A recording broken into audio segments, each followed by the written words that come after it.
আজকে সকাল থেকে একেবারে মেঘের দেখা নেই, সেই সাথে এত বেশি ঠান্ডা লাগছিল, মনে হয় এই বছরের সব থেকে শীতলতম দিন। সো হাই এভরিওয়ান, আমি Koel and welcome back to another video. আশা করি সবাই খুব ভালো আছো।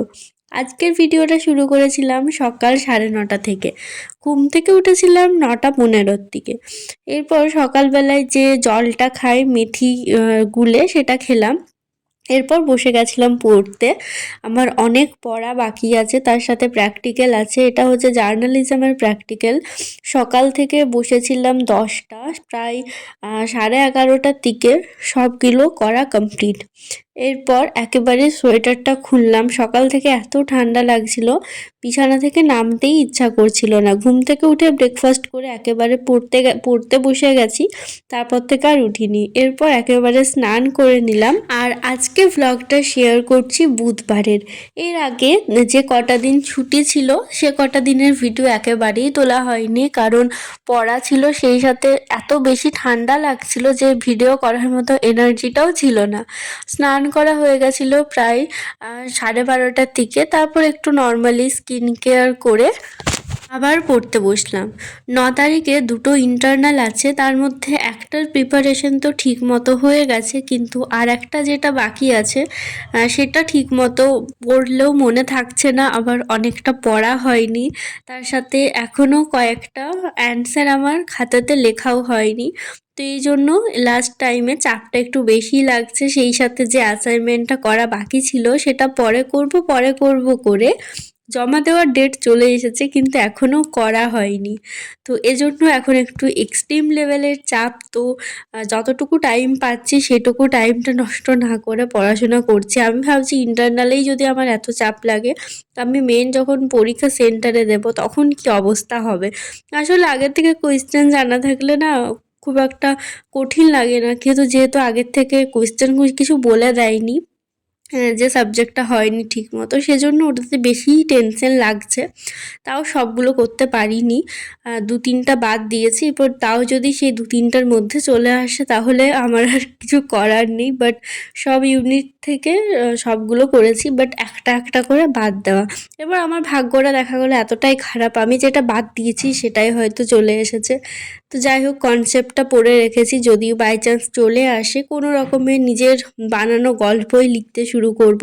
আমি কিন্তু অনেক সময় সেটাও করি, মানে যাই করি আমাকে খাতা ভরিয়ে আসতে হবে, অন্তত সাদা খাতা জমাতেই আসবো না। আবার অনেক সময় দেখি নিজের থেকে বানিয়ে গুছিয়ে যা যা লিখি, সেটা লিখেও আবার ঠিকঠাক মতো নাম্বার পেয়ে যায়।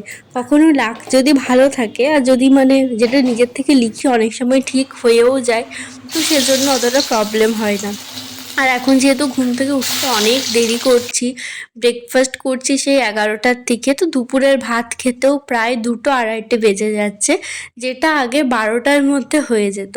আজকে একদম সিম্পল খাবার, শাক ভাজা আর ডালের পকোড়া। এর সাথে কিছু একটা সবজি ছিল, কিন্তু আমি তো আবার সমস্ত সবজি খাই না। আমার খাওয়াতে অনেক কিছু আছে, এই খাই না সেই খাই না, তো শেষে ওই শাক ভাজা দিয়েই ভাত খেলাম। খাওয়ার পর প্রায় আধ ঘন্টাও রেস্ট নিইনি, শুধু 10 মিনিট একটু বসেছিলাম ফোন নিয়ে, তারপরে আবার পড়তে শুরু করেছি।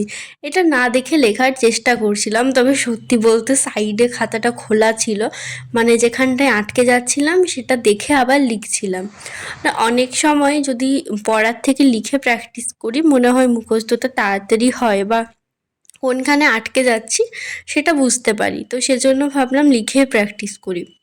আমি একটা জিনিস ভাবছি, আমি অন্যদিন যখন খাবার পর পড়তে বসি তখন খুব ঘুম পায়, হয় ফোন দেখি না হলে ঘুমিয়ে পড়ি দুপুরবেলাতে। বাট আজকে যখন পরীক্ষার চাপ আছে তখন ঘুম তো পাচ্ছেই না, মানে ফোন দেখতেও ভয় লাগছে, আর পড়াশোনা করেও এতটা তাড়াতাড়ি টাইমটা পেরিয়ে যাচ্ছে, ঠিক যেন বুঝতেই পারছি না কিছু।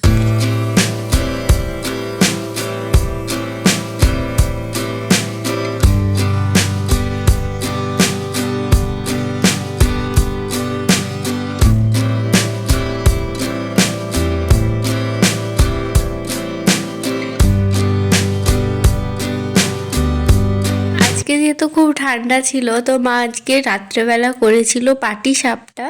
আর নলেন গুড়ের পায়েস, দুটো খেতেই তো আমার খুব ভালো লাগে।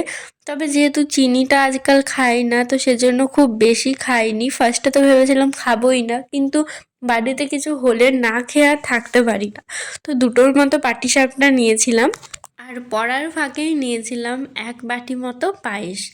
আজকে তো সেই যখন পড়তে শুরু করেছিলাম দুপুরে, তারপর একবার শুধু চা খেয়েছি আর মাঝে ব্রেক নিইনি। এরপর হচ্ছে রাতের ক্লিপ। রাত্রে আমাকে এত ঠান্ডা লাগছে, সোয়েটার পরেছি, মায়ের স্টল নিয়েছি, সেই সাথে আবার হাতেও গ্লাভস পরে তারপর পড়েছি।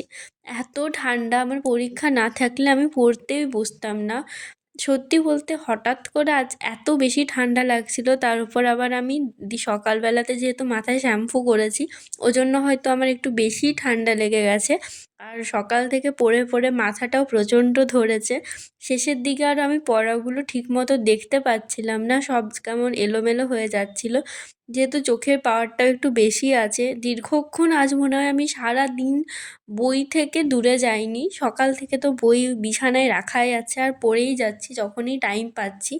ফোন দেখার আজকে মোটেই টাইম হয়নি, যেটুকু স্ক্রিন টাইম হয়েছে ভিডিও করে আর লেখার সময় একটু হেল্প নিয়েছিলাম, সেইটুকুই। তাছাড়া সারাদিন আজকে করে গেছি। আর আজকে হচ্ছে আমার সিলেবাস কমপ্লিট চ্যালেঞ্জের ডে 7। তো ভিডিও তো প্রায় লাস্টের দিকে। তো আজকে দেখিয়ে দেব খাতায় যেটুকু লেখা আছে এই 7 দিনে কতটা সিলেবাস কমপ্লিট করতে পারলাম। ঘড়ির কাঁটায় এখন বাজে 12টা। আর আজকে ভেবেছিলাম আরেকটু পড়বো, কিন্তু সকাল থেকে যেহেতু পড়ছি তো ঘুম না পেলেও প্রচুর মাথা ব্যথা করছে। আর শেষের দিকে তো আমি পড়াগুলো মানে পড়তেই পারছি না।